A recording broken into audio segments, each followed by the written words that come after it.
All right, everyone. Good evening. My name is Nancy Tung. I'm chair of the San Francisco Democratic Party. This is our regular monthly meeting, Wednesday, July 23rd, 2025. We are at Victory Hall in the heart of Chinatown. And before we start our business, I'd like to ask the president of the Chinese Consolidated Benevolent Association, Dr. Kim Yi, to come forward and give a statement. There you go. Thank you. Good evening. A warm welcome to you all to Victory Hall here in the heart of San Francisco Chinatown, a community with a long history and vibrant culture. Victory Hall has long stood as a beacon of unity and civic engagement, and today it becomes a gathering place for dialogue, collaboration, and action. The principle democracy thrives when people come together not only to cast votes, but to share ideas, honor differences, and build a better tomorrow. So here in one of the most diverse corners of our city, that spirit feels especially powerful. So I wish you a productive, inspiring meeting, and more importantly, a confirmation of the shared that bring us here, inclusion, justice, and progress. So thank you for being here, and welcome to Victory Hall. Thank you so much, Dr. Yi. And as I neglected to mention that Victory Hall is a property owned by the CCBA, and they are graciously our hosts for this evening. We thank you very much for welcoming us to Chinatown, and hopefully we'll be back soon. Thank you. And we also have members of our Central Station San Francisco Police Department officers here. I have to say that in my day job as a prosecutor, I do see Central Station as a model for community policing, the way that the officers interact with the local merchants and the population here. Oftentimes people who are from countries where they don't feel safe interacting with the government or with police. And so, let's see, anyone want to say something? We get to attend. Thank you guys so much for inviting us here today. I think kind of to piggyback on what you just said, Central Station is very much a part of the community. And I want to say, and I'm very biased, but we have the best beat officers you can imagine, from Union Square to Chinatown to North Beach. They're always available. You can always see them. It's why I like the station, and I'm blessed to be there every day and getting to work with officers like this.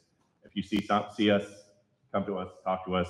We love being in the neighborhoods. We love meeting people. We love taking pictures, love handing out stickers. And a lot of us are part of these communities too, and live here and have conversations with others about our experiences of living in the city. So thank you for the invite. We really appreciate it, and thank you. Thanks so much. And those of you who have been watchers of the San Francisco Democratic Party will remember that our last, okay, goodbye. Also recognizing Police Commissioner Larry Yi for helping us secure this beautiful place for our meeting tonight. As many of you may remember, at our gala last year, we recognized the Chinatown beat officers for including Officer Talent Tang, for their service in Chinatown and the city as our public safety awardees. So keep up the good work, you guys. All right. Okay, now we will turn to our regular business. Number one on our agenda is a call to order and roll call. Director Chen, will you call the roll?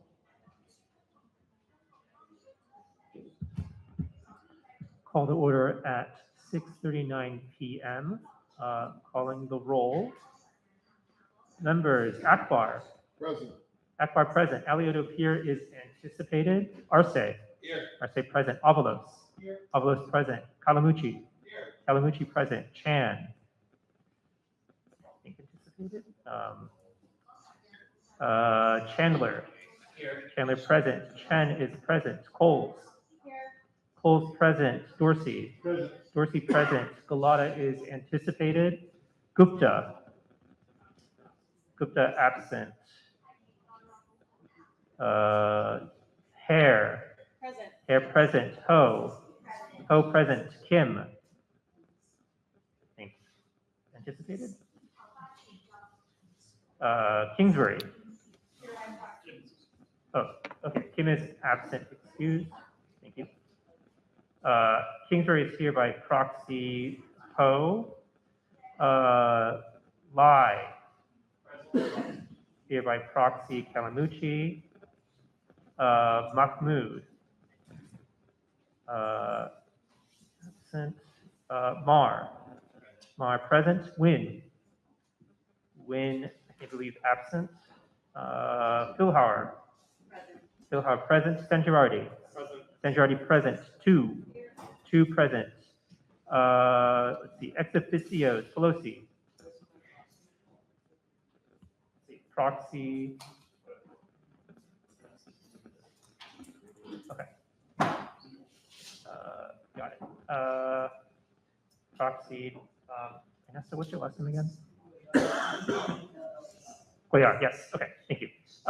Mullen. Not here. Kounalakis. Okay, proxy. Oh my gosh, my names are escaping me. Proxy, I'm sorry, remember your last name again. Sorry? Searing, yes, okay, thank you. Ma absent. Cohen is anticipated. Wiener. Proxy Barrientos. Haney. Proxy Gallardo. Stephanie. Proxy Faldon. Chair Tung. Tung present. Let's see. Chair Tung, you have a quorum. Thank you very much. We also have, if you look behind me, we are doing a real-time translation. And then also there is a room upstairs where there is additional live translation, audio translation as well. So we're very fortunate to be able to have that service. And I want to thank Leon Chow for helping set everything up for us.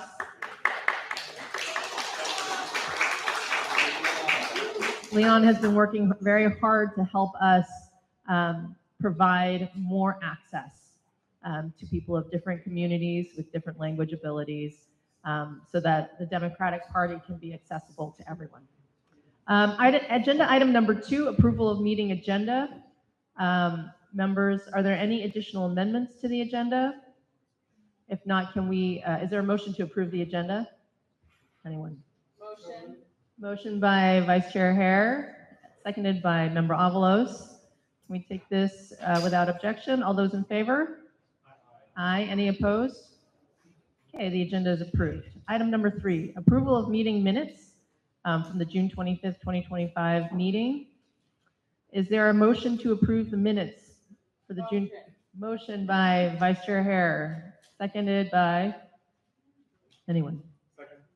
Seconded by Member Sanjarardi. All those in favor? Any opposed? And that passes. So our prior meeting minutes have been approved. Number 4 was the presentation from the Chinatown Consolidated Benevolent Association, which we already had. And thank you again to Dr. Yi for being here to offer some words. They ran out very quickly because they had a dinner to go to. So I appreciate them making the time. Also, as a reminder, as we head into item number 5, which is general public comments, I'm doing a bad job of this, but please speak very slowly to the members and the proxies present, and also to the members of the public in order for the translation to appear and not be garbled. We all need to speak a little bit more slowly than we might ordinarily do so. But in any case, number 5 is general public comment. And our executive director, Babak Esfandiari, will handle general public comment. But before I turn it over, I want to take a moment to remind everyone of the California Democratic Party Code of Conduct and our additional own code of conduct curbing sexual assault and harassment within our own party. The expected behavior here is that we are committed to providing a welcoming, respectful, friendly, safe, supportive, and harassment-free environment for our members, for our employees, and all others associated with the party, including members of the public that attend our meetings. So I know that sometimes in politics, tensions run high. But I expect that everyone coming to these meetings will be respectful of different positions of other people and respectful of the members of this body, as the members of the body will be respectful of each other and of members of the public. So with that, I will turn it over to our executive director for public comment.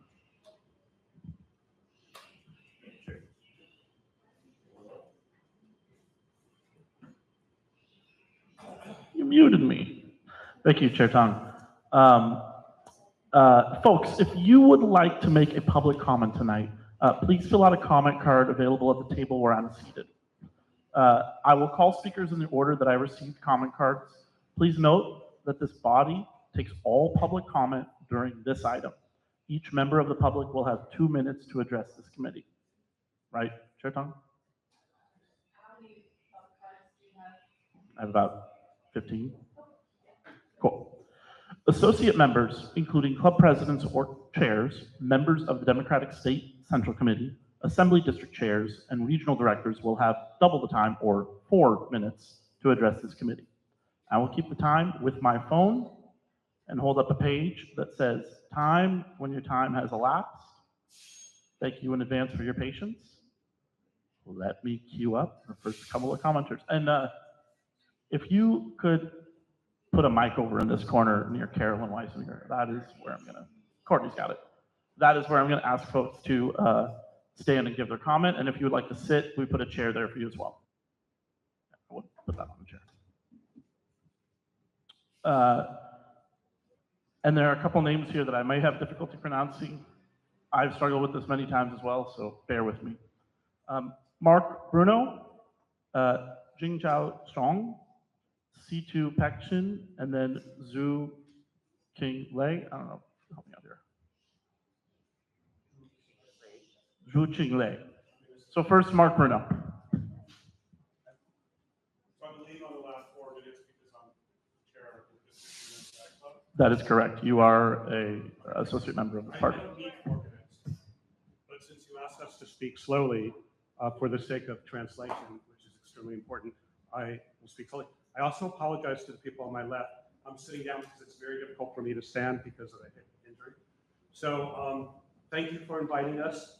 My name is Mark Bruno. When I say us, I don't only speak on behalf of the District 3 Democratic Club, but the St. Vincent de Paul Society, which is a place I've worked for many years in North Beach at St. Peter and Paul Church. And as you know, there's a, I'm sorry? Speak into the mic. Oh, I'm so sorry. I apologize. Thank you for telling me. Yeah. So I hope you can hear me now. So I've been working for over 25 years with St. Vincent de Paul Society. As some of you know who work for the city in that field, St. Vincent de Paul has the largest homeless shelter shared with Episcopal Community Services. They have a very large shelter as well for the city and county. We have many contracts with the city. So there's now a plan out here in the world called the Family Zoning Plan. And as we know, it includes increased density and upzoning.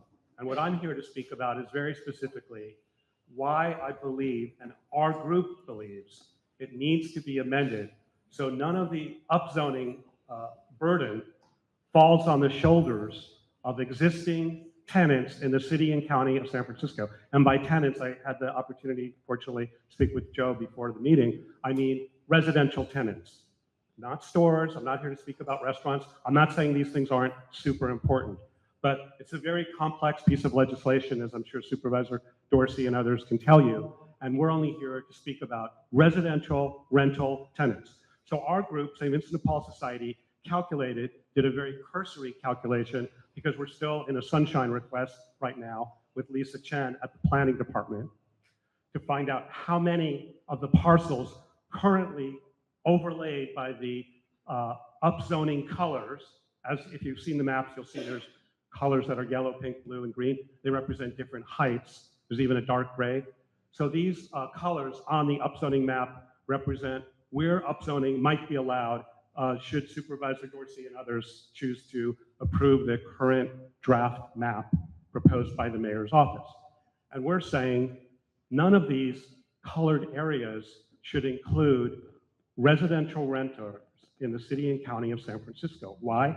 Well, first of all, the enabling legislation, which was amended by Senator Wiener and others eventually, because it's an old piece of legislation called the State Housing Accountability Act. Secondly, the Housing Crisis Act of 2019. Both say unequivocally that market removal and demolition of existing affordable housing should not be allowed unless it's absolutely needed. Especially, the law goes on to say, areas experiencing housing shortage. So we already know we are experiencing housing shortage. That's why we're here talking about this at all, because the mayor's plan is a way to remedy housing shortage. So since we're in a context of housing shortage, we fall into that area of the state law that says don't demolish existing affordable rental units. I use as an example, since we're in District 3, maybe some of you know this corner, and I apologize for it not being larger, but it's a corner of Bay and Stockton Streets near what used to be the North Point Safeway. And if you head east on Bay Street, a very rapid, I apologize on that. Yeah. Bay is a very rapidly moving street. It's almost like a freeway down there. But because of that, on one side of the street, there are these units. There's actually 300 units I discovered. So many more than 300 people. And those are rent-controlled units. And they look like this. They're not, I'm not here to talk about buildings that should be condemned. I'm not here to talk about buildings where there's terrible problems with the landlords where they're mean to the tenants. No, I'm talking about regular rental units in our city like these.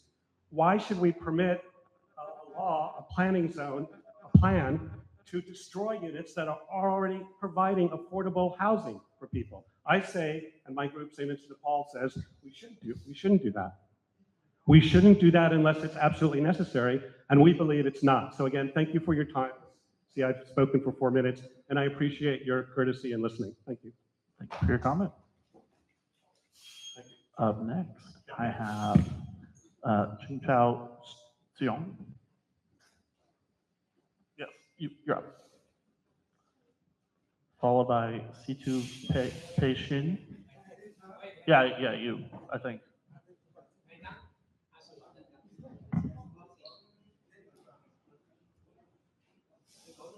I probably should just have Leon next to me. Hello, everybody, brother and sister.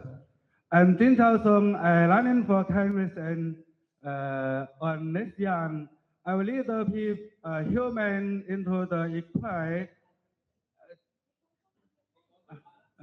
我將會領導人類進入一個平等、自由同埋富裕嘅世界。What I want to say is I want to lead free world and equalities and freedom. 我會入到國會，將會由美國建立一個強大嘅軍隊，通過貨幣同埋經濟、教育嚟建立大量整個人類建立一個新嘅秩序。I would lead the economy and lead the world to a new platform. 我希望民主黨更新民主黨人可以為我背詩，使美國更加偉大。I want the Democratic Party to endorse me to make America great again. No, great, more make great. American more great. Thank you. Have a good day. Thank you for your comments.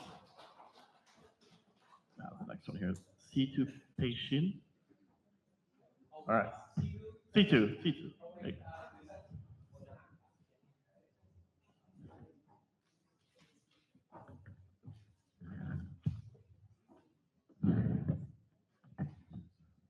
各位來賓，晚上好，我叫司徒培山。我自從周生向我表示咧，維護使用手機閱讀我哋嘅手寫文稿，我發現人工智能翻譯咧非常容易使用。我已經嘗試咗好幾次，喺市政廳聽證會上咧就發表個公眾發言咧，我以前咧唔敢講英文，而且唔敢喺會議上發言。而家咧，我有咗人工智能翻譯咧，我而家感到好有力。我希望咧，喺度我好像我一樣嘅唔識英文嘅人咧，就能夠發言並且參與其中。因此咧，我非常強烈要求本委員會咧投票通過這項關於人工智能翻譯嘅決定。謝謝。And thanks for the AI technology that everything sits here can be instantly translated, so I don't have to. So let me demonstrate.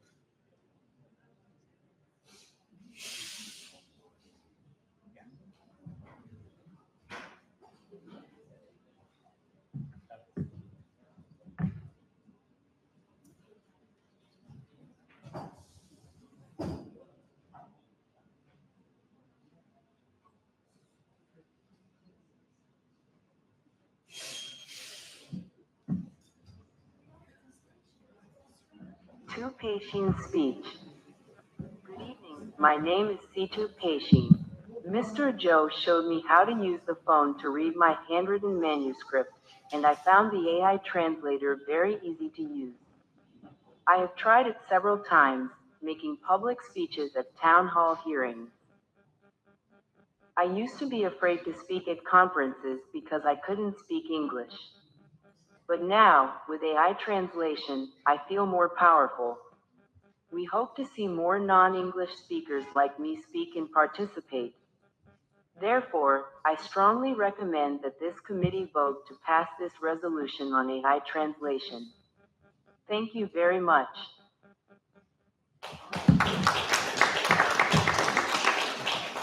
I didn't do it. Thank you, Leon. All right. I'm going to need your help again here. It's Zhu Qinglei. Zhu Qinglei. Thank you, everyone, for putting up with my not knowing how to pronounce Chinese names. 大家晚上好，我個名係朱清女。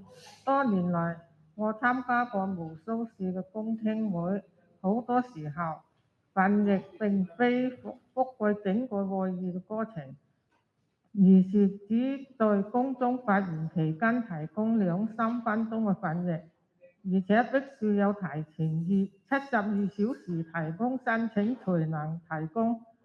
這意味着我們在聽證會上做了數小時才無法理解英文嘅議程，而當我哋關心着議題被趕到時，我們往往是最後才知道的，導致非英文嘅老人最後才排隊站到數小時才被發言，這樣好不公平。我哋相信人工智能翻譯可以解決這個問題，確保所有嘅人都能平等地參與會議。請支持這項決議。謝謝。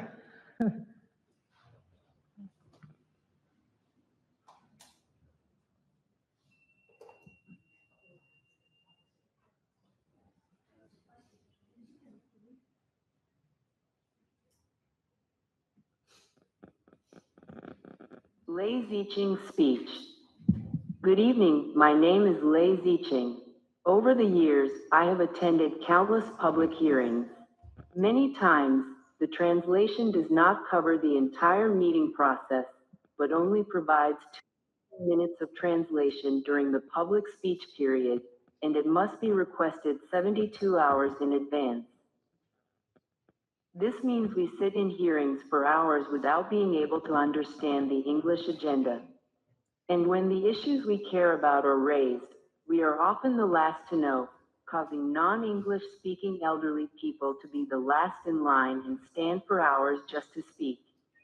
This is unfair. We believe AI translation can solve this problem and ensure that everyone can participate equally in the meeting. Please support this resolution. Thank you. Thank you for your comment. Before I call up the next couple of names, for anybody that got here late, a reminder, if you would like to give public comment tonight, please fill out one of these cards and return it to my little tray right here. Leon, if you would mind repeating that announcement really quickly. 大家如果想而家先至遲到，或者而家想發言嘅話咧，喺我哋個主任個台面前面咧就有呢個發言卡，大家可以係趁住呢個時間咧填。如果未填發言卡嘅話，請填。Thank you. The next few names I have are Rui Hua Huang, sorry.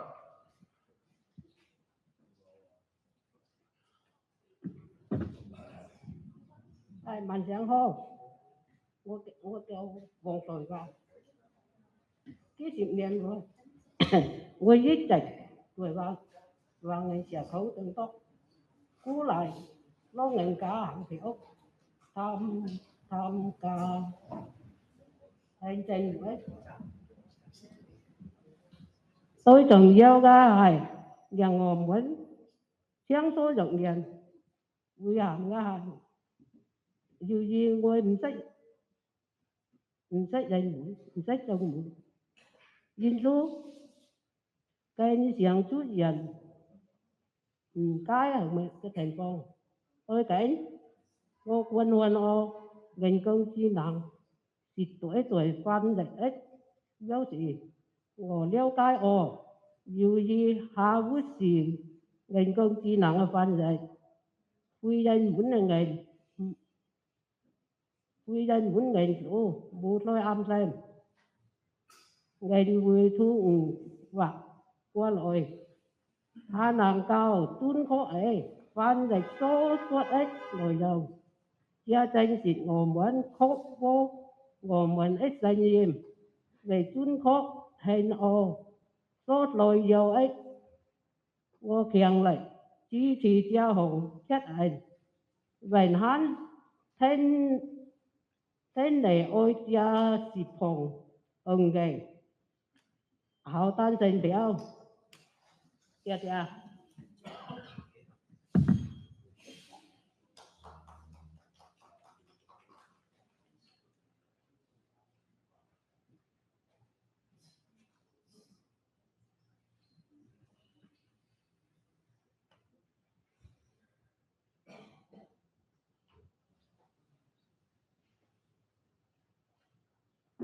Huang Ruiwa's speech. Good evening, my name is Huang Ruiwa. For decades, I have been working in the Chinese community, encouraging seniors to vote, attend hearings, most importantly, to speak their minds. Unfortunately, because we only speak Chinese, misunderstandings often occur. Recently, I watched a demonstration of AI real-time translation. I learned that since it is not a human translation, non-English speakers do not need to worry about human errors or filtering. It accurately translates what is said. This is exactly what we need to ensure that our voices are accurately heard. I strongly support this resolution and implore you to vote in favor of motion 10. Thank you. Thank you for your comment. Lan Fun Lao.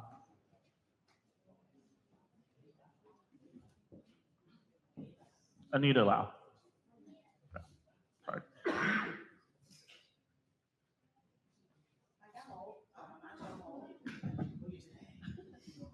Hello，晚上好啊！我叫蘭芬嬲，我係一位忠誠嘅民主黨人，也是一名活躍嘅工會成員，致力於社會同埋呢個經濟嘅正義。幾年前，我嘅導師周先生咧鼓勵我就係競選加州民主黨嘅代表。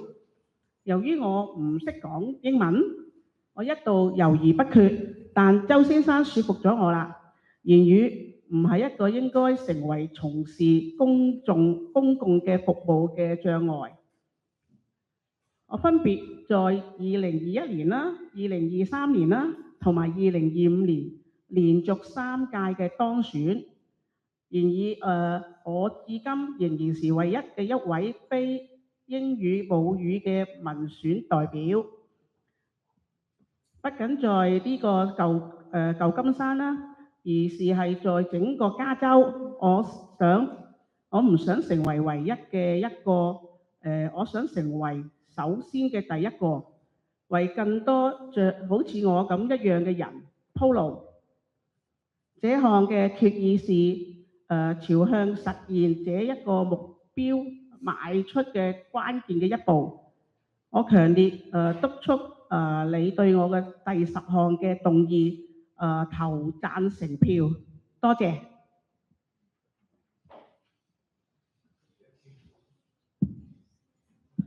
Good evening. My name is Lan Fun Lao. I am a loyal Democrat and an active union member committed to social and economic justice. A few years ago, my mentor, Mr. Joe, encouraged me to run for California Democratic Representative. I was hesitant because I didn't speak English, but Mr. Joe convinced me that language should not be a barrier to public service. I was elected for 3 consecutive terms in 2021, 2023, and 2025 respectively. However, I remain the only elected representative who is not a native English speaker, not just in San Francisco, but throughout California. I don't want to be the only one. I want to be the first, paving the way for more people like me. This resolution is a critical step towards achieving this goal. I strongly urge you to vote in favor of Motion 10. Thank you.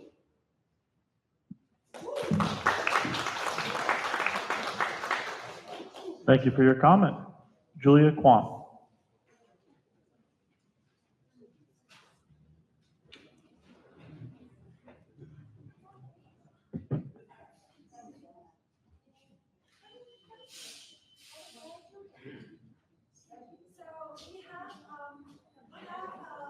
Seniors that have families and they live in District 4. They're here also to represent. We did not know if there's translations. We're going to have Julia speak on their behalf. They're going to come up. Selena, one thing real quick. There's a camera here. If we could try to not block this camera right here. Oh, do you want us to face this way? You can face whatever way you like. I just keep in mind the live stream there. Thank you. Julia, let me know when you're ready to start speaking. Yeah, I see it.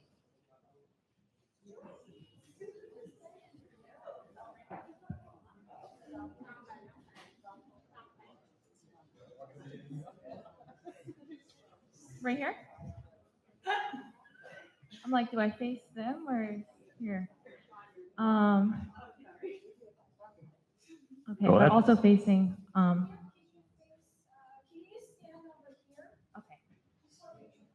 okay. Hi everyone, good evening, Ho Fu Ning. That means welcome to Chinatown. My name is Julia Kwan. I'm a nurse, I'm a former first responder, and I am a Sunset resident. I'm a Chinese American, I'm Cantonese, and I live in a multi-generational household here in District 4. I come here tonight hoping that the DCCC would support the recall of Supervisor Joe Lingardio, but if not possible, I respectfully ask, please at least stay neutral. The recall was not born just out of pettiness, but it was really born out of community frustration. Supervisor Lingardio has dismissed, ignored, and talked down to the very people he was elected to serve, us right here in the community. This includes working families, seniors, immigrants, and lifelong Sunset residents. The handling of Prop K, the permanent closure of the Upper Great Highway, and his divisive rhetoric has created real harm.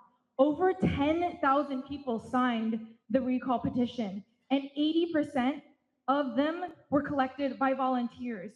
These aren't just paid people, these aren't just politicians, these are our neighbors, mothers, elders, and caregivers trying to get their voices heard, and we don't want to be shut out of the political process. So please, I stand here today as a resident, as someone who works in healthcare, as a daughter of someone whom I have to bring over to Kaiser, someone who has to see veterans go from the Sunset District to the Richmond District for the VA, someone who's here to stick up for the popos and the yayas of our community, to please at least stay neutral if you can. I know it may be a lot to ask to go against a current district supervisor, but please, we just ask that you respect us in District 4 and our opinions. And thank you very much. Back to 2 minutes. Thank you for your comment. Selena Chu.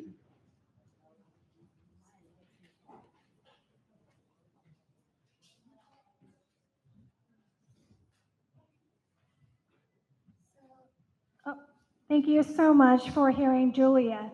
She is great, and I'm hoping some part of this gets translated, because it's so amazing that we have young fellow like her to actually represent the District 4. She is a resident born and raised. I am here. I'm not born and raised. I am an immigrant. I came to this country when I was 10, and I was promised I have a voice in this country as long as I use it. So I learned to speak English, but I am begging you, give the voice to the people who don't support them. My name is Selena Chu. I'm a District 4 Sunset resident, and I am standing here today asking for your vote to vote yes on A, to support the recall of Joe Engardio, my district supervisor. Some of you might know me. I have canvassed. I've supported you. I voted you in. So I'm hoping, you understand. As Julia mentioned, there's at least 11,000 voters and volunteers who work hard night and day. And you all ran campaigns to be elected. So you understand how hard to get over 80% of volunteers to go out to get signatures. This is hard. I have my friend who's in walker. She's in her 90s, walking out with her walker. You trying to beg people, please sign, because we need our voice of Sunset back. Our supervisor promised us a compromise. He promised a lot of things for us, but he turned his back on us, the people that elected him, that trusted him. I campaigned for him. I was at the Ortega Farmers Market, with my friends every weekend, helping Joe to get elected. It was historic for him to be the only person who beat an incumbent to become a supervisor. That was amazing. But thank you for your comment. Thank you so much.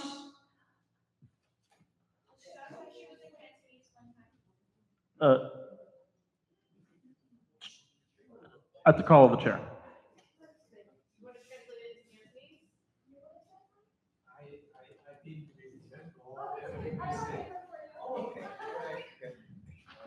Well, there you go. OK， 大家好，我個名叫朱偉，我係第4區日落區嘅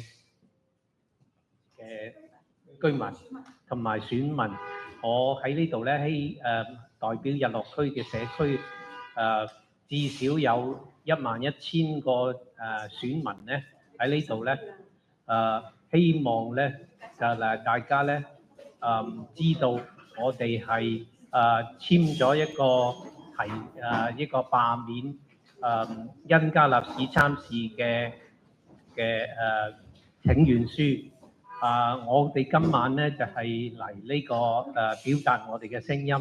我喺呢度咧懇請 DCCC 咧係民主黨中央民主黨咧去背書支持呢個草根嘅活動，去罷免第4區市參事恩加納，唔係因為有任何嘅政治嘅動機，而係咧社區有個渴望咧，佢哋嘅代表咧能夠真係代表佢哋嘅社區嘅價值啊，佢哋嘅優先嘅事項啊，同埋佢哋嘅聲音。咁喺10523個有效簽名，我哋喺第4區咧要求呢個罷免，但係咧恩加納市參事用咗1個月嘅活躍嘅時間咧嚟到希望咧阻止呢個希望呢個第4區嘅選民咧能夠即係唔好即係阻止佢哋嘅簽名。咁當然啦，有好多嘅財團啊咁嚟到匯入去反對罷免。咁佢咧甚至咧係騷擾啲選民去阻止佢哋簽名。咁我哋咧覺得咧，即係一家市參事咧係迷惑咗，同埋即係迷惑啲選民，同埋向社區報復啦。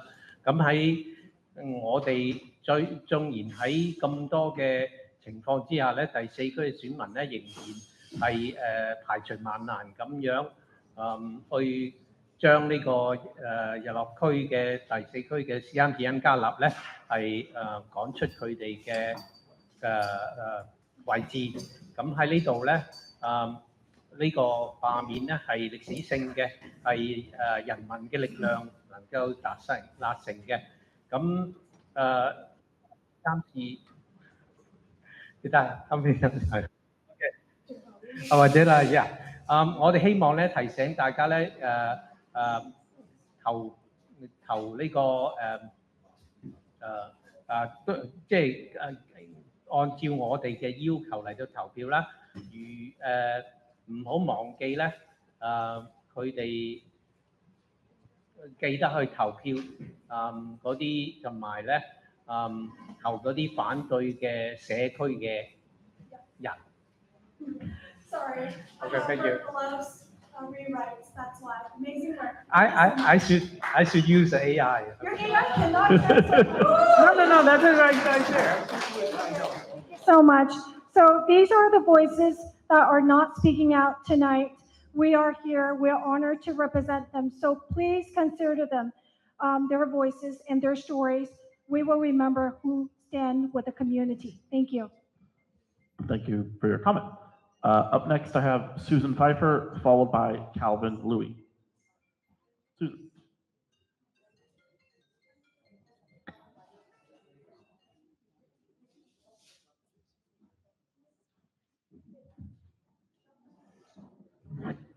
I'm going to sit because I'm no taller standing up. and I'm old and it's easier. Couple of things tonight. First of all, I want to thank Member Coles and Chair Tung, and also a little input from Member Avalos on the resolution condemning the federal Medicaid cuts and promoting the ongoing phone banks at Team Pelosi.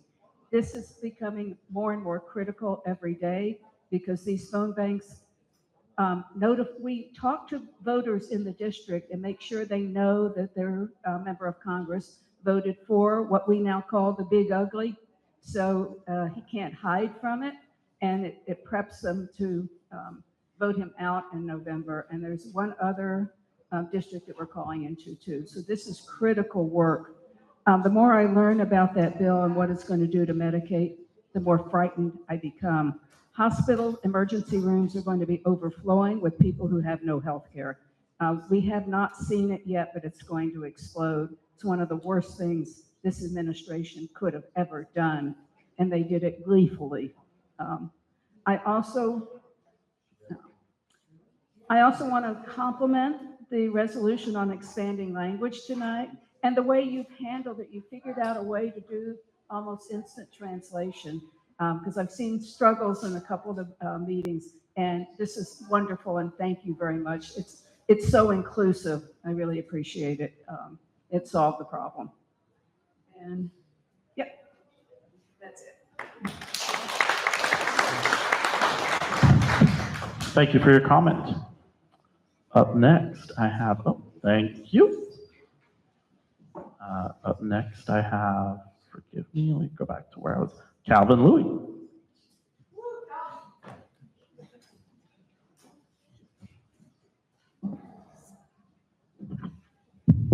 Good evening. My name is Calvin Louie. I'm a District 3 resident. Can I see by a show of hands how many of the DCCC members live in District 4? I see one, two, I see two hands. Let the record show 2 hands. You know, this election is a recall. It's not a general election for the even district supervisors. So I feel that DCCC should abstain from any endorsement for this recall and let the residents of the Sunset decide if Joe and Gaudio should be recalled or not. So that's my stand. I hope that there's no outside influence and let the D4 residents decide this fate. Thank you.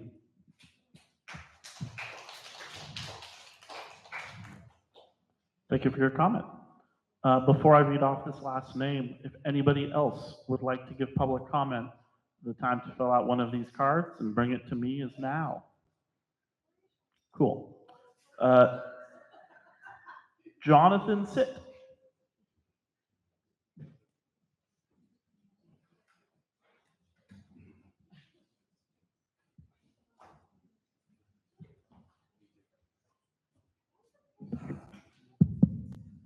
Hello, everyone. My name is Jonathan. I was asked to bring up some issues maybe affecting either the local Asian American community or local Chinatown. It's kind of a mix. You know, there's a generational difference, but also the fact that, you know, we are not a monolith.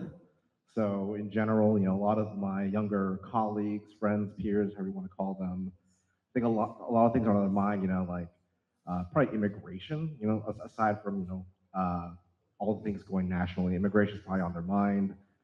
Things are like what resources are being shared so that people who are monolingual are able to defend themselves essentially from being detained. A lot of the resources that are out there don't take into account that you have to say words in English in order to like request for a lawyer, for example. For the local businesses, I've heard, you know, people are like in the beginning, you know, with tariffs and everything, they were trying to hoard items, their stock, they were blocking off their own store just to keep items there. These are pretty expensive, so if anyone's out there to do like a merchant lock or anything to assure businesses that there are ways for them to make it affordable to run a small business in San Francisco, that would be great. So I don't have much to say, just want to throw that out there, just like the general temperature check of some like other Asian American issues aside from the ones that have been heard today. Language access is really important. Something that came up before is, you know, if there's more of these like press 3 options for like Cantonese, there's already press 2 for Spanish. You know, can there not be more? I think 311 already does this. So if there's any way to increase language access in general, so all the people who are advocating for that, I think is very important. I run as like an unofficial translator for my family and probably more. So I do feel that that is really important. So that's all I gotta say. Thank you for your time. Thank you for your comment. Max Leung.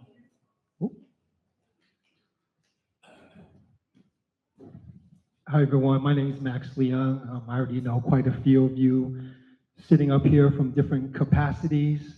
I just want to say that the whole issue about the recall, I am supportive of it, and I'm asking for your support. Actually, I'm not even asking. I'm just telling y'all should support it because it makes absolutely no sense for the entire city to vote on something that only affects one part of the city. And the thing is, keep it a buck. Most people who do not live in the Sunset are barely ever going to go to that stupid ass park anyways, or use it, because most of the time of the year it's too damn cold out there, okay? Most people who live there don't even go there. You know what I mean? Because it's too cold and windy out there. You know, so how often is that dumbass park going to be even used? And to have the entire city vote on something that's going to affect one district, you know what I mean? This makes no sense. And as far as Engardio, it's like, agree with him or not, the point is, if you're a district supervisor, you're supposed to represent your constituents, right? And that's not what he's doing. In fact, now he's doubling down and mocking those who are against him. You know, that's not leadership, you know? So that's all I gotta say about that. Thank you for your comment. Madam Chair, we can do last call, but there are no more cards in my sheet. Thank you, Executive Director Esfandiari. I'm turning my computer on. All right, here we go. We're moving on to agenda item number 6, reports. This is our opportunity for our officers to give reports. We'll start with my report, the chair. I did think that it was appropriate, since we are in Chinatown, to highlight some news that came out of the San Francisco Unified School District with respect to the creation of a new K-8 school that is Mandarin immersion. I am a little bit biased in this regard because my son is in the Mandarin immersion program in San Francisco Unified, and it is a wonderful, wonderful program. It provides language, bilingual education to our youngest citizens of San Francisco, and provides them with a step up in entering the world stage. And that goes for not just the Mandarin immersion programs, but Cantonese immersion program, the Japanese immersion program, the Spanish immersion program. All of the language programs that San Francisco Unified offers are on the cutting edge of education and public education. I think there is going to be a lot of vacancies for bilingual teachers. So if you know someone who is a Mandarin speaking teacher or Cantonese or any other language immersion program that might be benefiting from their teaching, please stay tuned and encourage them to apply for these programs. I think they're wonderful. Another thing that I'd like to announce is that we are starting a grassroots funding campaign for the DCCC. Yes, out of our members.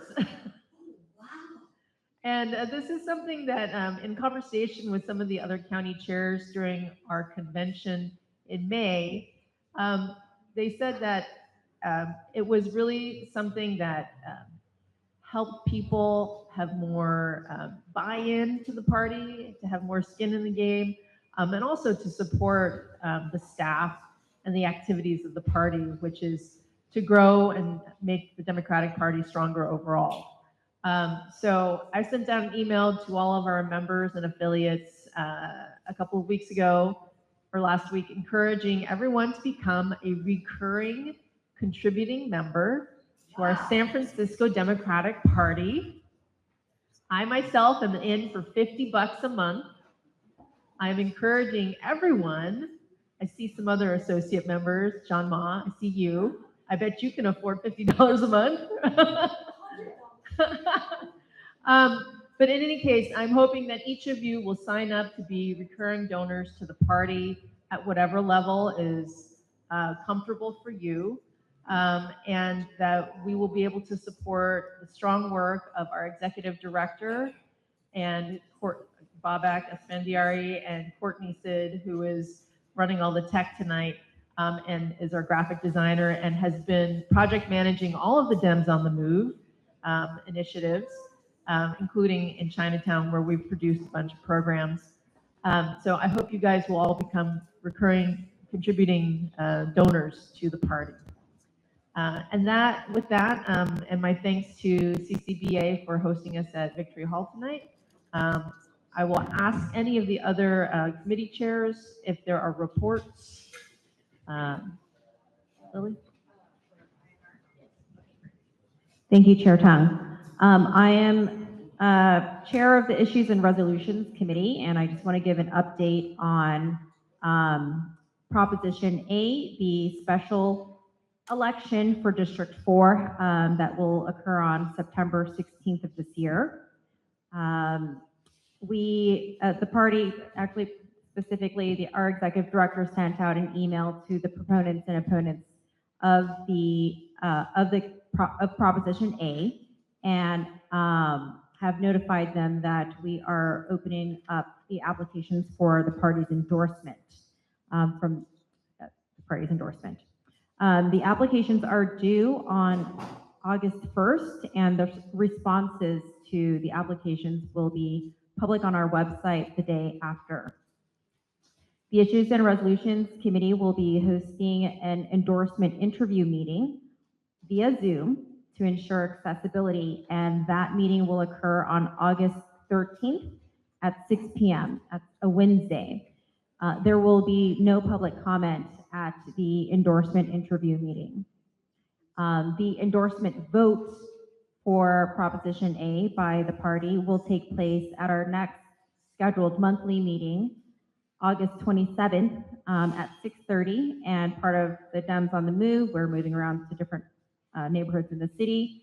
The meeting on August 27th will be located at the Bayview Opera House, and public comment will take place there.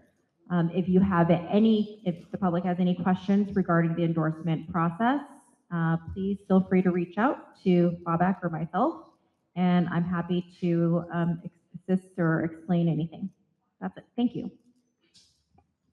Thank you, Member Ho. Let's see. Member Sandrardi, would you like to give an update on the gala? No. We have a date. Save the date. Save the date. Thursday, October 23rd. It will be at Bimbo's in District 3.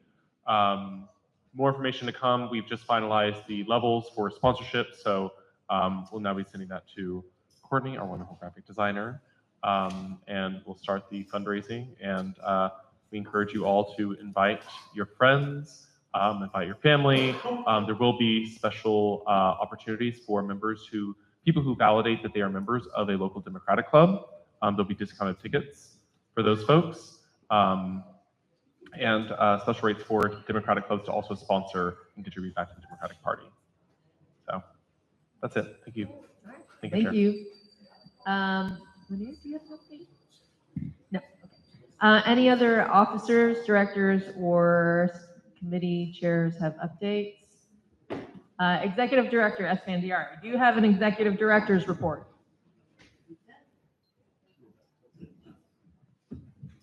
I do. I apologize again for the way in which I've been providing these reports, which is I don't finish them in time to circulate in writing, but I get them out after and just give them orally in the meeting.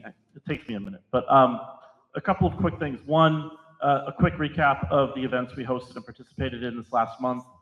Since the June meeting, we assisted Jonathan Sitt and the Chinatown Volunteer Corps with the night market that happened on July the 11th. That was a lot of fun, and a lot of folks remember that.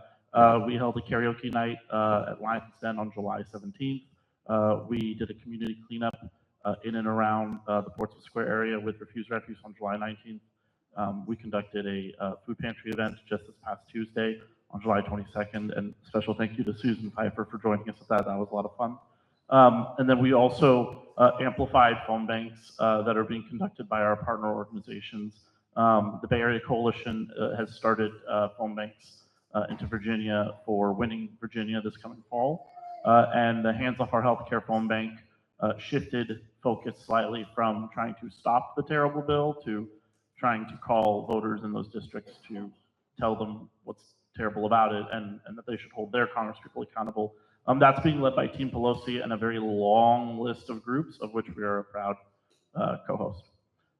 In terms of supporting the various committees, I'll just quickly run through this. We helped out all the Dems on the Move stuff. Courtney has been running that, and I've been playing back to him where necessary and helping with the logistics of those events.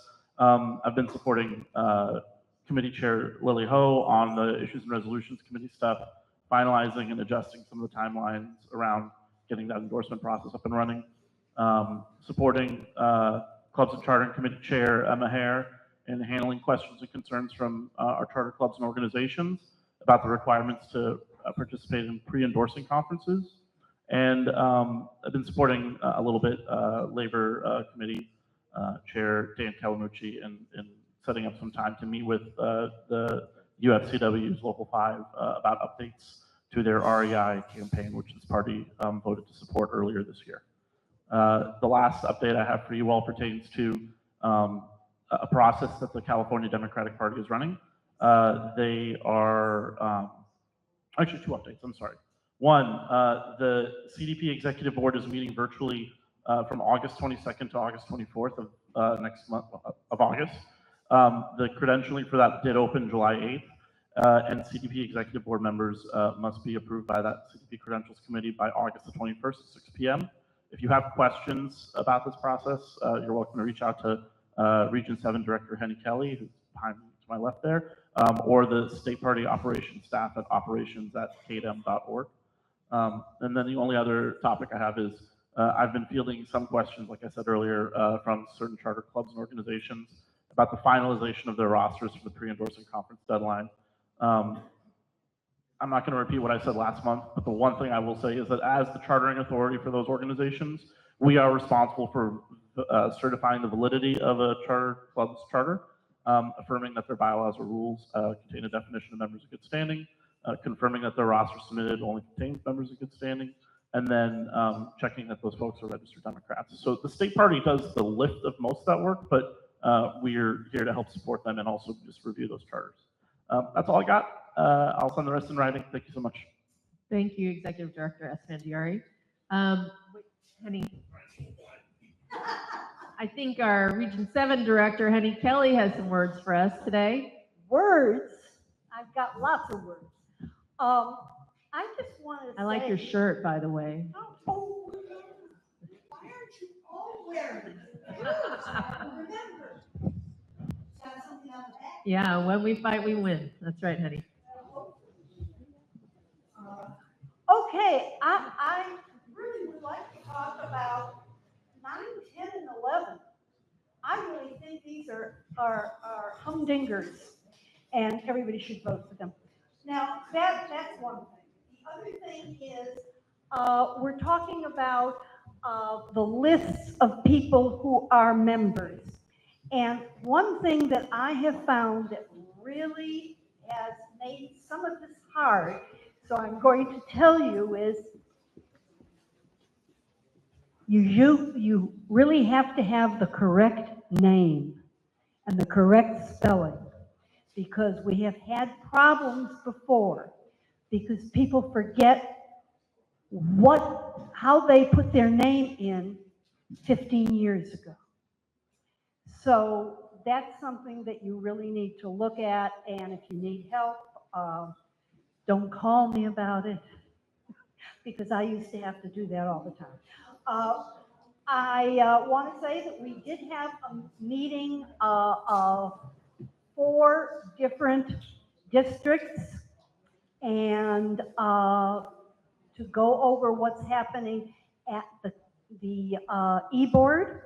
I want to know how many of you put up your name to be on a committee for the Democratic Party. Any of you? Good. Anybody else? Did you? Oh my God. All righty. I think there are about 5 of you who did. And what I did was I went and checked, and I put my name next to that and said, this person is wonderful because they're from San Francisco. All right, and I believe that too. So we had this meeting and it went over all the things that are going to be happening at the e-board, and we backed some resolutions there, and that was very nice. But I don't think a lot of you were there, and I don't blame you because it's a hard thing to do just to go and listen to it. So we do have a tape of it, and I'm going to be sending out the tape. Please disregard the first 5 minutes. It's me just sitting there waiting for the other people to come so we could talk about it. And I am making very funny faces because I love to do that. I want to thank you, by the way, for what you said about coming to the party and things.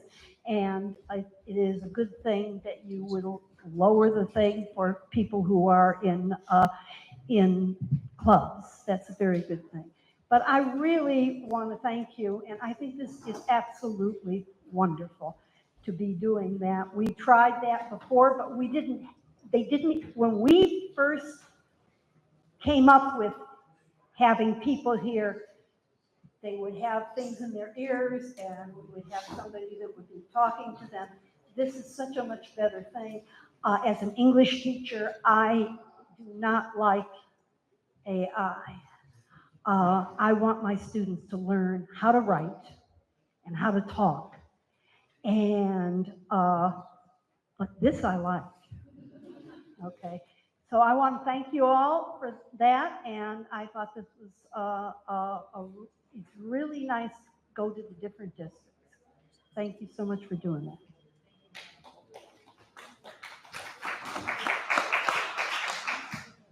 All right. Officers' reports are done. Moving on to agenda item number, what is the next agenda item? Is it number 7? Yes, it's 7. Okay. Why is this? Could I say something? There is, you can sign up to be an observer for the E-board?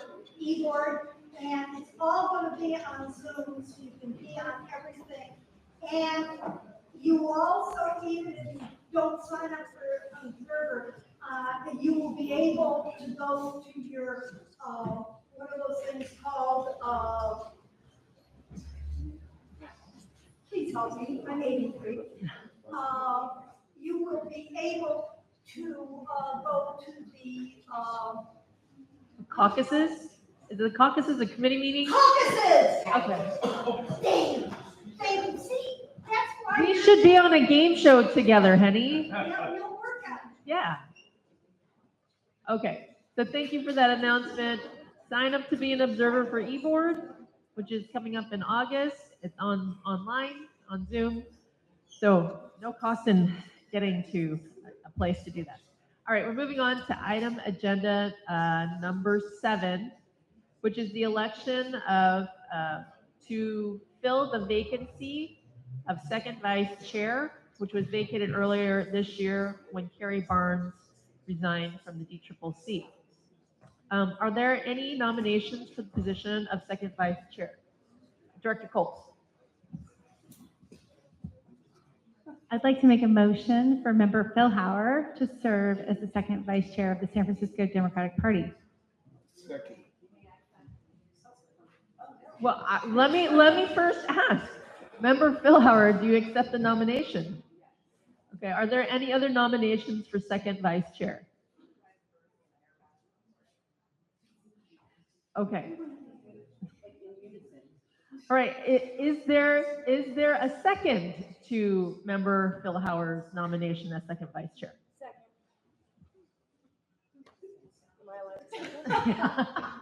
All right, I'm going to go with member Alioto Pierre. Seconded by member Alioto Pierre. Do we have a roll call vote on this? Oh, I'm sorry, is there any discussion? Would you like? Thank you, everyone, for your consideration. It's been an honor to sit here with all of you. I know it's not always the best of times, but happy to move the party forward with you all. Thank you, Member Phil Howard. Director Chen, could we have a roll call vote?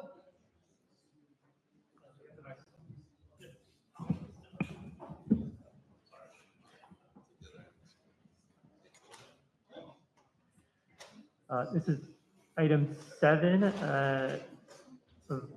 Item 7, a vote to appoint Marjan Philhauer, Member Philhauer, to second vice chair. Let's see, starting the roll. Kingsbury. Aye. Mar. Aye. When is absent, Philhauer. Philhauer, aye. Sangiardi. Sangiardi, aye. 2. 2, aye. Akbar. Aye. Akbar, aye. Alioto Pierre. Aye. Arce. Aye. Avalos. Aye. Kalamuchi. Aye. Chan. Aye. Chandler. Aye. Chen is aye. Coles. Aye. Dorsey. Aye. Galata. Aye. Gupta is absent. Hare. Aye. Ho. Aye. Kim is absent. Lai.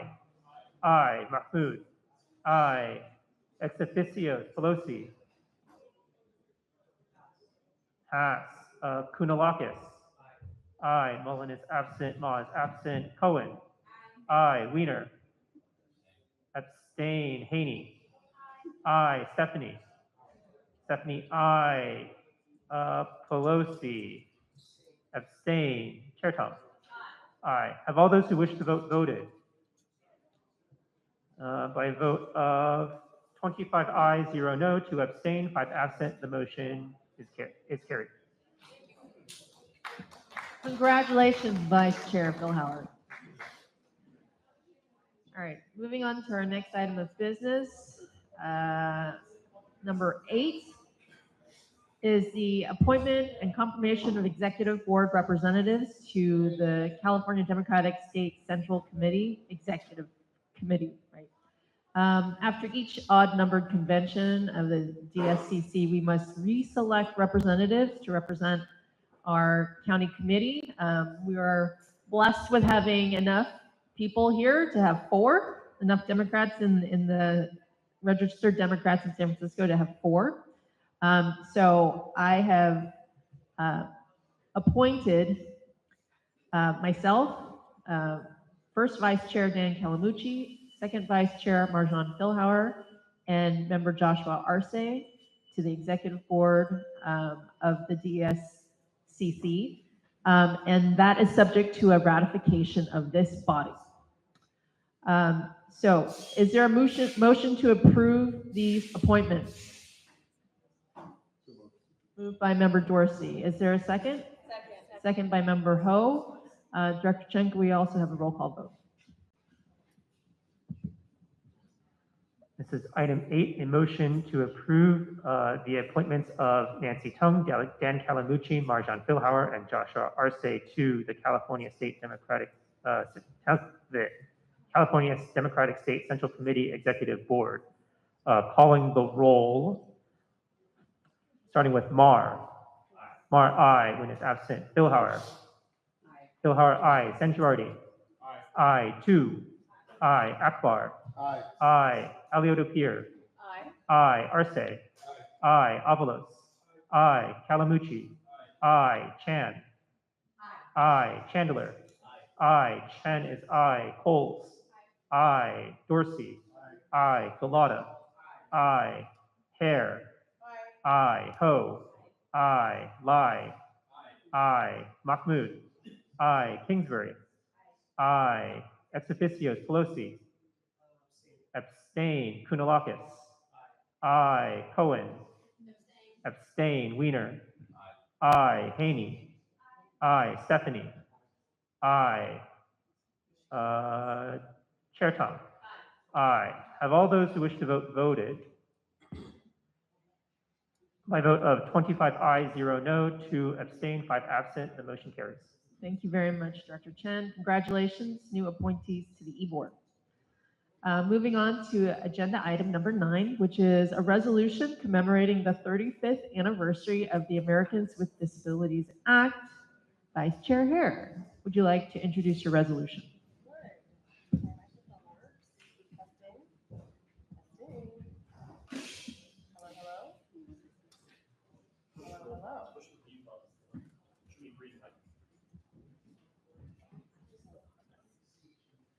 Good evening, San Francisco Democrats. My name is Emma Hare. I am the 4th Vice Chair of this party, and tonight I'm introducing a resolution commemorating the 35th anniversary of the Americans with Disabilities Act, which turns 35 this year. And this month is Disability Pride Month, and so I thought it was topical to honor the members of our community with disabilities on the 35th anniversary of this act passed by Congress.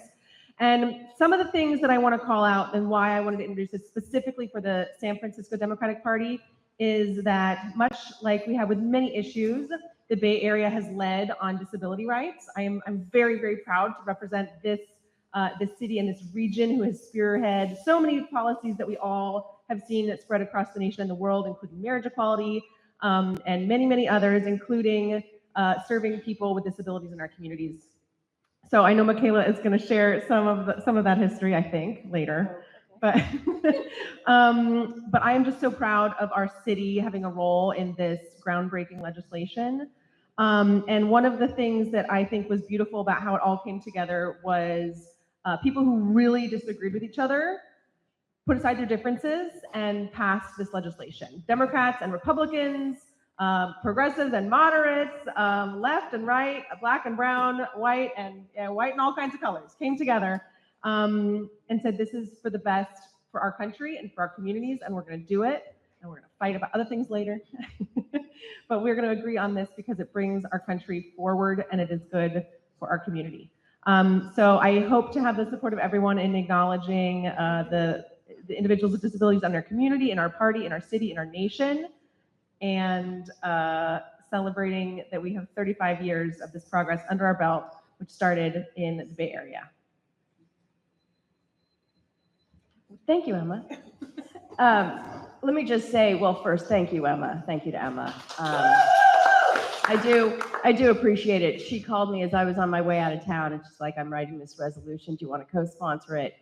And I said, do you want to work on it? And I was like, yes, but I'm leaving. So when I get back, and I got back to a very well-written, very thought out, and well-researched resolution, for which I'm very grateful to her for. We all have our own personal experiences with disabilities, and I will tell you that, and I'll try really hard not to age myself on this one, but on my 17th birthday, I was appointed to the President's National Council on Disabilities Advisory Committee by a man named Justin Dart in the National Council on Disability at the time, who were the real stalwarts of the ADA. These were the people who wrote it. These were the people who fought for it. I grew up with unbelievable mentors within the disabled community, from Justin Dart to Mark Bristow, Michael Winter, Judy Heumann, some really, really big names who were very, very close personal friends. I learned what they went through and what it meant. I was a young girl. I was 16 years old. I broke my back when I was 13, so it was a very new world to me, and I learned a lot from them. It is also very interesting to know what it's like to be a person with a disability pre-ADA and a person with a disability post-ADA. And the differences are vast, and we are still working on them. And I will say this, and it's one thing I did say to Emma, is that I am very grateful that we're honoring the fact that this passed 35 years ago. I'm very grateful that we're honoring the impact that the Bay Area had. I will say that the biggest impact probably came out of Berkeley and Oakland. And San Francisco, I love this city, but we have a lot of work to do still. And we have a lot of problems. And as a former member of the Board of Supervisors, I really came up against a lot of issues. And John Avalos knows because he was on the board with me at the time, but there was the $1 million ramp, and all of a sudden that was my fault because I was the girl in the wheelchair, It had nothing to do with the fact that it was the Americans with Disabilities Act, which was a federally mandated law, and that had to happen. I had legislation to make every dispensary in San Francisco wheelchair accessible because they were medicinal marijuana distribution centers and they were considered in our community to be clinics. I lost that vote. And so, you know, and that was shocking, by the way, to me, as I sat there and I supported my friends within the LGBT community and the African American community and the Arab community. And then all of a sudden, whenever we had these big issues in front of us that had to do with disabilities, I would lose them.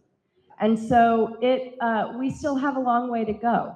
And I appreciate this, but I want everyone to know that this is still, it is still very, very much a work in progress. And Emma had some of my favorite statistics in this.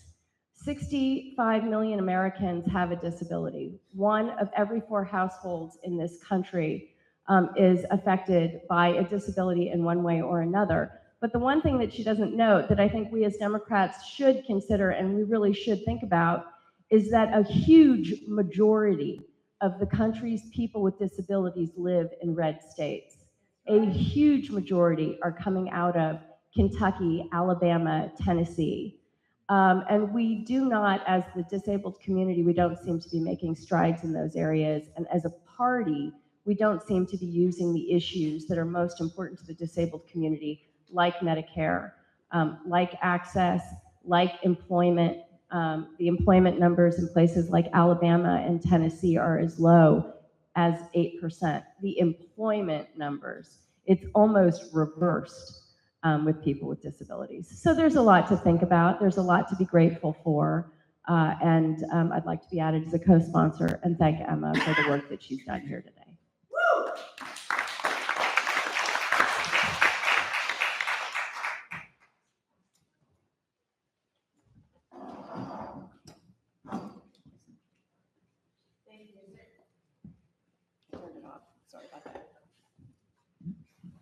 Thank you, Michaela. Thank you, Emma. Is there any other discussion about this resolution? Can I say something? Oh, Henny, sure. Thank you so much. I just want you to know that we have the chair of the Democratic Disability Caucus, and you know who that is. Does anybody know who that is? Sasha Bittner. And she and I have been working on that committee for a long, long time. And I want to thank you for what you are doing. I think it is extremely important. It's 35 years, but you know, we need to, this year, really make it a better ADA and keep pushing. But I just wanted to talk about Sasha. She got an award, and she has been, this is her 2nd term, and she does a wonderful job. Thank you. Thank you, Henny. I would like to say that Emma, when I talked to Emma about this resolution, she also highlighted for me that there's a short documentary by PBS called Change Not Charity, the Americans with Disabilities Act. It's about an hour long. It's a really wonderful documentary if you don't know the history of the ADA. And I feel more powerful. Yes, I watched it, Emma. It's a great documentary. I encourage everybody to watch it. So is there a motion to approve this resolution? So moved by member Sanjarardi. Is there a second? Second by member Mahmood. Let's do a roll call vote.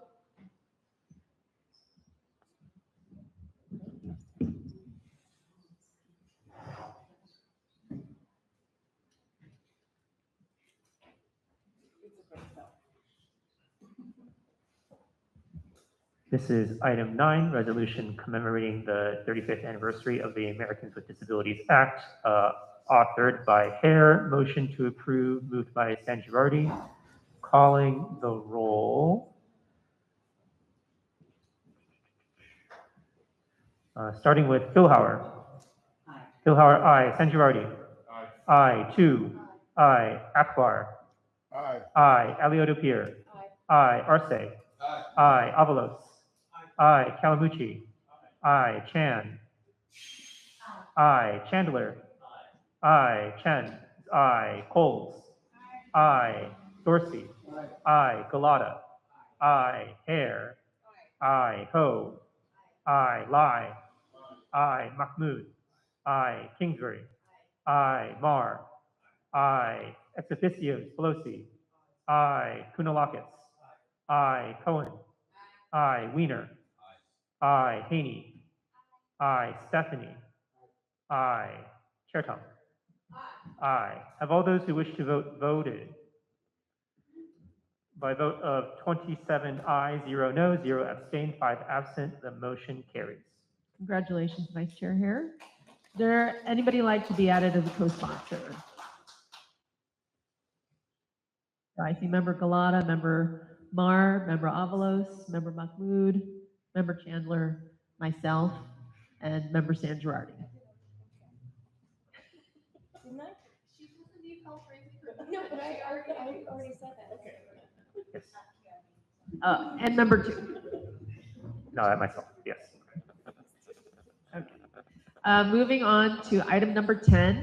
This is a resolution on expanding language access for SFDCCC events and meetings through AI-powered translation. Vice Chair Philhauer, would you like to introduce your resolution? Thank you. I think, so tonight, we saw firsthand tonight and at previous meetings, the importance of in-language, both outreach and also the ability to engage here at a public meeting. The fact that Democrats are on the move and out in neighborhoods is just one part of that.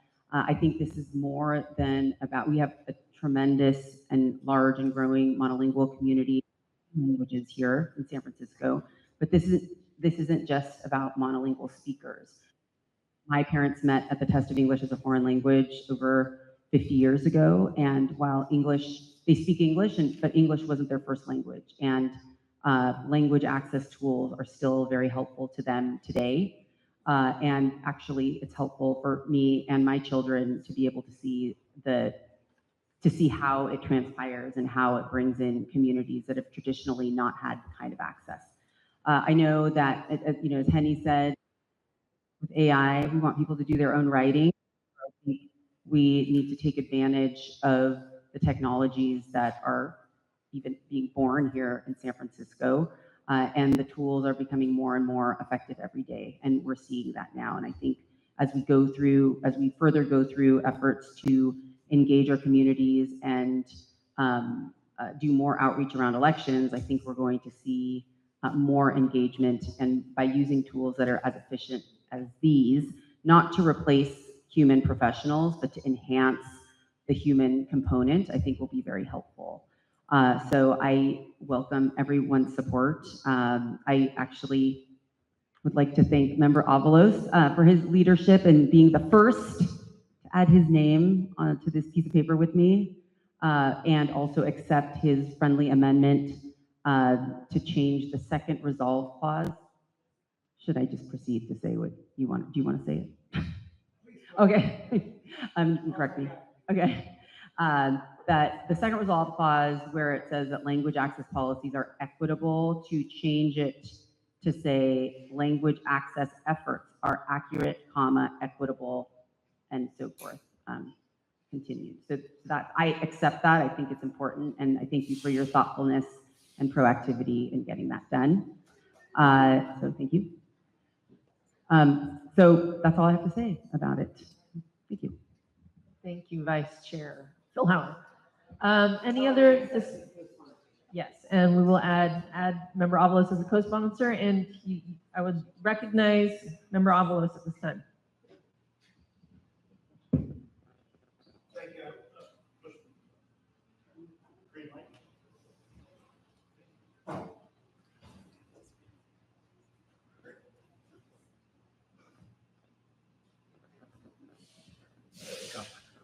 Thank you. I really appreciate this resolution coming forward, and I appreciate Member Philhauer, Vice Chair Philhauer's acceptance of amendments. And I do want to point out, there's a letter that came in that our executive director shared with us, where a person who does in-person translation expresses some concerns that I think it's really important to note out. And I do appreciate that we're not talking about replacing, that AI would replace, and that's a really key part that I think the Democratic Party should stand on. And it was the language that we worked on together to add around accuracy, because that's one of the things that's super important with the human element, to be able to capture what language and what people say and the nuance of spoken word is so important to express meaning in these spaces. So I really appreciate that, adding that. And I do think it's important to underscore the concerns about linguistic accuracy. And also there's an element of trust, a human person doing translation and in the room with a group of people who are receiving translation helps to build trust in government as well. The government is actually truly able to hear and listen. So I think that's really important to underscore. And I just want to make sure that as we vote on this, that we're really voting with that intention in mind as well. So I have put myself as a co-sponsor. And lastly, I'll say, one of the first pieces of legislation that my colleagues and I worked on in the Board of Supervisors when I was there starting in 2009 was the Language Access Bill. And it was something that we were really proud of working on and developing that. And we got to see, several languages get approved as official languages that were part of the Language Access Ordinance over the years. I think it was Vietnamese and Filipino and Russian that we saw certified. So this is a really important measure, and appreciate our work on this. Thank you. Thank you, Member Avalos. Any other discussion or comments? Member Director Coles. I'm not sure how many Mandarin speakers we still have here, but I just want to say a few words in Mandarin and apologize because my tones are not very good. But 大家好，谢谢你们请我们来你的中心，由我们的旧金山民主党开会。I lived in China for 3 years, and a large part of the reason I'm raising my kids here is because of the vibrant Chinese community in San Francisco. And in the 20 plus years that I have lived here, I have known many monolingual Chinese speakers, especially elderly people. And I think that this resolution is very important. So I'm very grateful that you wrote this resolution. Thank you. Thank you, Director Coles. Any other comment or discussion? All right, do we have a motion to approve this resolution? A motion by Vice Chair Hare. Is there a second? Second by Member Ho. Can we have a roll call vote, Director Chen?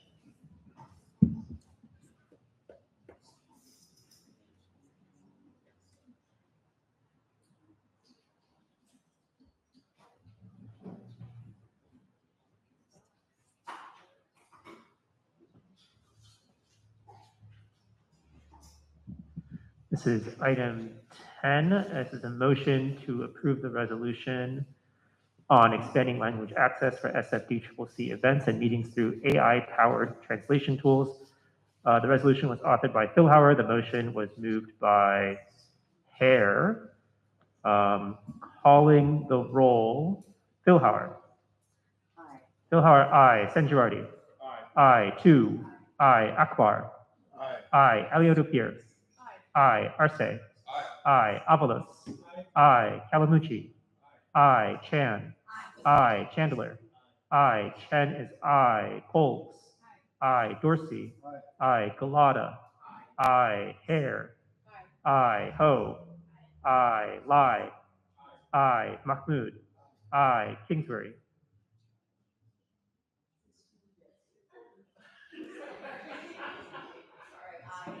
Kingsbury, aye. Mar, aye. Ex officio, Pelosi. Aye. Kounalakis. Pass. Cohen.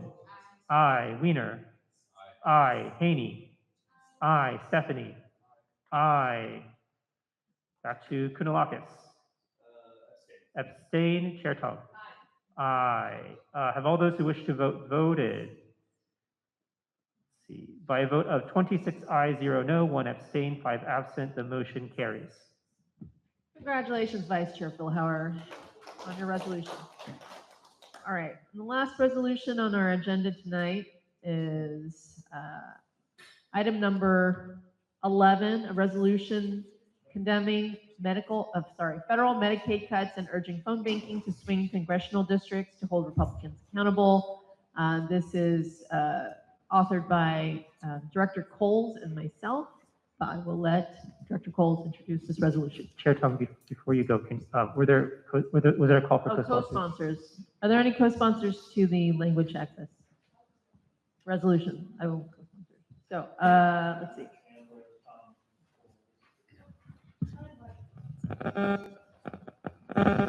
So I have Avalos, 2, Chandler, Tong, and Coles. All right. Item number 11, Director Coles. Thank you. I was 27 years old when I was diagnosed with multiple sclerosis. I was in graduate school when the Northwestern University Health Insurance informed me that they would not cover the cost of my MS medicine. At that moment, I vowed that I was going to dedicate my career to making sure that as many people as possible in America could get access to high quality, affordable health care. When the Affordable Care Act passed in 2010, I felt relieved and also overjoyed. I believe this is one of the greatest pieces of legislation that has passed in America in the last 50 years. Since the ACA was implemented, 38 million Americans have gained access to health insurance. In July of this summer, July of 2025, the big ugly bill was passed. And now 16 million Americans are expected to lose health insurance. This is a horror story that we have seen before. Without health insurance, people will delay getting care until it's a crisis. People will use the emergency room as the front door to American healthcare, which will drive up costs for all of us, as Susan Pfeiffer mentioned. And most tragically, people will die from preventable healthcare crises. The other part of this story is the impact that the Medicaid cuts are going to have on healthcare workers. We have 95,000 healthcare workers in San Francisco, and up to 4,700 of them are estimated to lose their jobs because of the federal Medicaid cuts. Many of these jobs are good-paying jobs represented by healthcare unions. So what are we going to do about this? As Speaker Emerita Nancy Pelosi often says, instead of agonizing, we must organize. And so I'm glad to tell you and to have included in this resolution that we do have these amazing phone banks that are being organized. And I myself participated in the Hands Off Our Healthcare phone bank last Thursday. I was pleasantly surprised to see that a lot of people actually answered the phone. I think this might be because it's not an election season, so when people see an unfamiliar phone number now, they're more likely to answer it. I will say that it was kind of 50-50 as to whether or not the person on the other side of the phone had actually heard about the big ugly bill and the Medicaid cuts. Health insurance is a really complicated topic. We don't even call Medicaid in California. It's called Medi-Cal. So if you have Medi-Cal, your insurance member card does not say Medicaid on it. So when we are having these conversations with voters and we're trying to shine a light on this injustice, it's complicated. But San Francisco Democrats will rise to the challenge. And so I look forward to seeing all of you on the Thursday afternoon phone banks. Thank you. Now, to the document that I passed out. I want to thank members Mar and Avalos for reaching out to me in the last 48 hours with some very good suggestions. The second page is the red line version. So member Avalos very astutely wanted to call out the fact that the One Big Beautiful Bill Act is an illegitimate name that was eliminated in the Senate. So that is the first edit that you will see in the first paragraph. And then member Mar also made some great suggestions and also added some great sources with some good numbers. So it's 95,000 people who work in healthcare in San Francisco, and also an estimated loss of up to 4,700 healthcare jobs. And then we specifically called out the unions, the healthcare unions that are likely to be impacted. So those are the edits that comprise the amended resolution.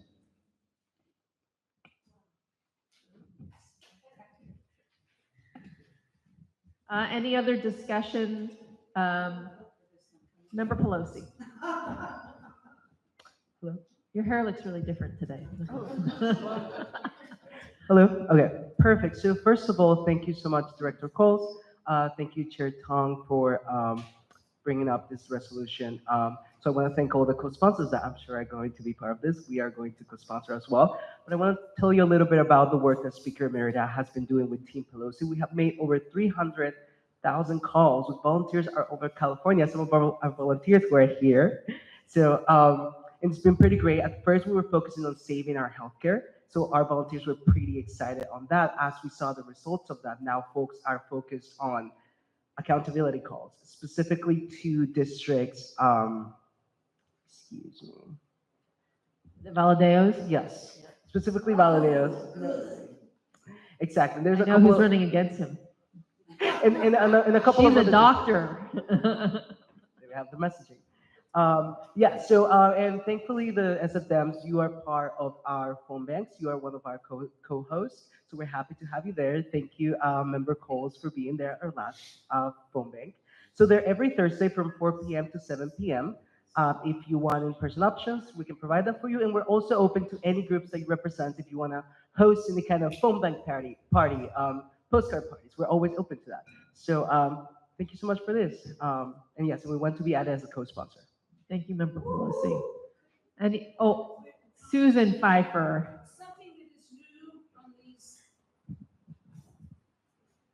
Something that is new on these phone banks, we've been doing this for months, but the coalition has now changed to a new system called Scale to Win, which is a system we love. And when you talk to the voter and explain about the big ugly and what it's going to do, and would they like to tell Congressman Valadao what they think about it? If they say yes, you press one button and it patches them directly through to his office, where they'll likely get voicemail. But what we're trying to do is increase the volume of angry messages from voters to let him know what he did. Thank you for that, Susan. So, any other comments or discussion from members? Member Avalos.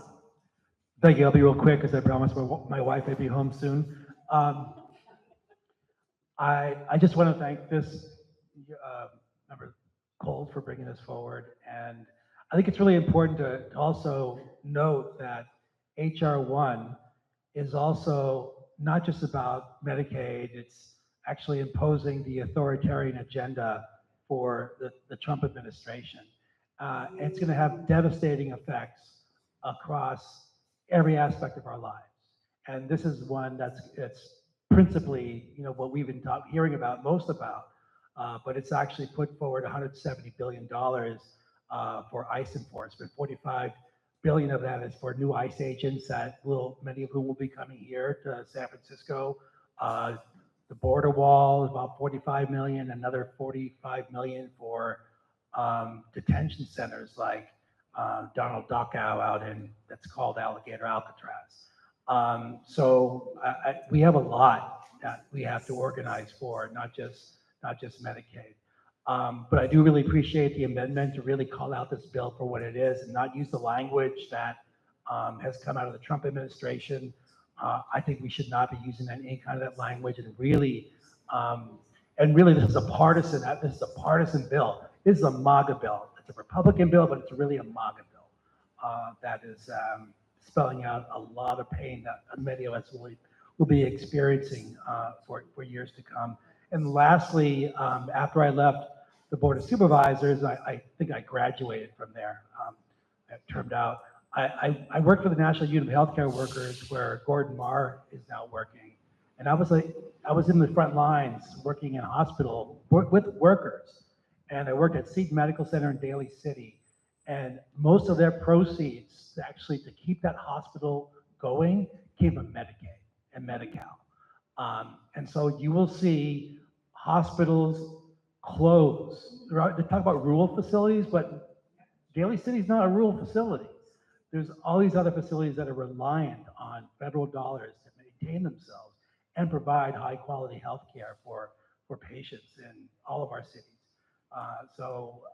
This is just one aspect of how our economy is going to be, hit so hard by all of this. So proud to be with all of us on this big tent policy to support, to condemn this bill and to fight to maintain, to change Congress to prevent that from happening. So I really appreciate that there's language in here encouraging us to take part in that work to flip Congress as well. Thank you. Thank you, Member Avalos. And so I think that one of the things that we do well in this party, especially in San Francisco, is to take action. So I challenge each and every one of you members, proxies, to participate in one phone bank between now and our next meeting in August, so that we can support this effort to make sure, right? To make sure that people in those congressional districts know what their members are doing that directly affects them and is directly impacting their ability to access healthcare. So that's my challenge to you. I will sign up for a phone bank soon. Ernesto's going to tell me when and where. They're on Thursday afternoons, 4 to 7. And then where can we sign up? On the Mobilize? Right, and we had a newsletter go out a couple days ago, right? Correct, and it's also on our website at sfdems.org/events. All of them are there. And then we will get a report back, and I will let everybody know how they did. Okay. All right. So let's.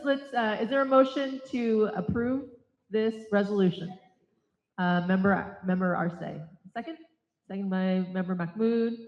Roll call vote.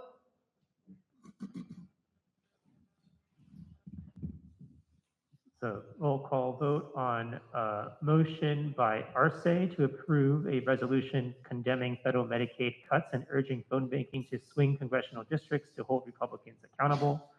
Authored by Coles. This is item 11. Calling the roll. San Girardi. Aye. San Girardi, aye. 2. Aye. Akbar. Aye. Aye. Alioto-Pierre. Aye. Aye. Arce. Aye. Aye. Avalos. Aye. Calamucci. Aye. Chan. Aye. Chandler. Aye. Chen is aye. Coles. Aye. Dorsey. Aye. Galata.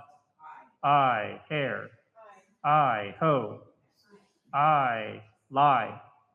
Aye. Mahmood. Aye. Kingsbury. Aye. Marr. Aye. Philhauer. Aye. Ex officios Pelosi. Aye. Kounalakis. Aye. Cohen. Aye. Wiener. Aye. Haney. Aye. Stephanie. Aye. Chair Tom. Aye. Have all those who wish to vote voted? By a vote of 27 ayes, 0 noes, 0 abstain, 5 absent, the motion carries. Congratulations. And everybody, sign up now for your phone bank hours. All right, moving on to item number 12. Co-sponsors. Are there any co-sponsors to this? Pelosi, Chandler, Ho, Avalos, Calamucci, Galata. Arce, San Girardi, Hare, Dorsey, Alioto Pier. All right. Okay, moving on to new business, item number 12. Is there any new business members? And Bravo's. So we had a meeting maybe maybe a month and a half ago at the Laborers Hall about immigration, and one of the things that came out of that was signing up for doing accompaniment work with people who are asked to do their check-ins at the immigration courts. I signed up for that, but I signed up through the Labor Council, but I never heard back from anyone in Labor Council. I'm doing it with Faith in Action. They're going several days a week. I can't tell you how important this work is. And if people have free time, it might be good to put it in our another mobilized thing to sign up for. There are trainings. Faith in Action does a training. You'll probably have one later this week. I can get the word out to our list to share when that's going to be. They requested more people and also elected officials to come in to do that work. One day when I was there, Supervisor Jackie Fielder came in, and the people who are coming to court, for them, it's like just a really harrowing experience, as you can imagine, and having some people there to support and be witnesses is really helpful for them. We can't get in the way to block, ICE from taking them. Sometimes ICE is right in the courthouse, in the hallway, ready to receive them. And sometimes they take them without even their ability to do so. Even here in San Francisco, Mission Local has some articles about that. But I want to encourage people, they have the time to do that. It could be like one day a month, it might be something to do. I go, I'm going on Friday. I've gone twice already. Each time I've gone so far, I go in at 8 o'clock and I'm out by about 10 o'clock. So it's a really quick session in the morning. And I'm just observing that, when I'm there, I say hello to the person I'm accompanying with, I'm going there with. Faith in Action does a lot of support work and tell you what to do, and they're always there as well to make sure that you can do that work. You can feel comfortable doing that work. Matt Alexander, who is one of our school board members, is leading that. He's with Faith in Action, and they have some really talented folks who are there as well. So I want to encourage people to do that. It was their request that they need more people, and it's vitally important that we're doing everything we can to protect the people who are targeted by this Trump administration. I think that's really the work that our party really needs to be doing, is those who are most persecuted. We have to be moving our resources, our energies to create a better world where they are the ones who are put first, because that's the only way we can get the country that we really want, is to protect the people who are most targeted for erasure. Thank you very much, Member Avalos, and Executive Director Esfandiari. If you could make contact with Member Avalos to get the information from him, we can include that in our newsletter, and I encourage the members here to also help participate. I'll follow up. All right, any other new business? If not, we're moving to item number 13, which is our adjournment. Is there any in memoriams or in celebrations that people would like to announce for adjournment?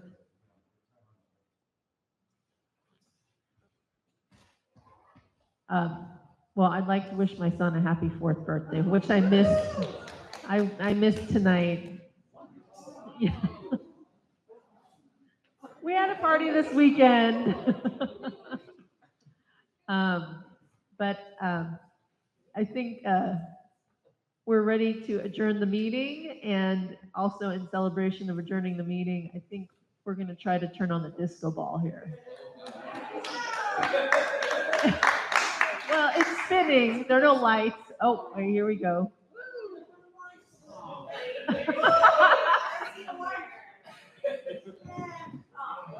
I don't know, does anyone have any music?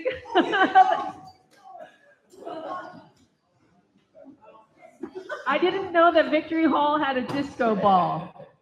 So this meeting is adjourned.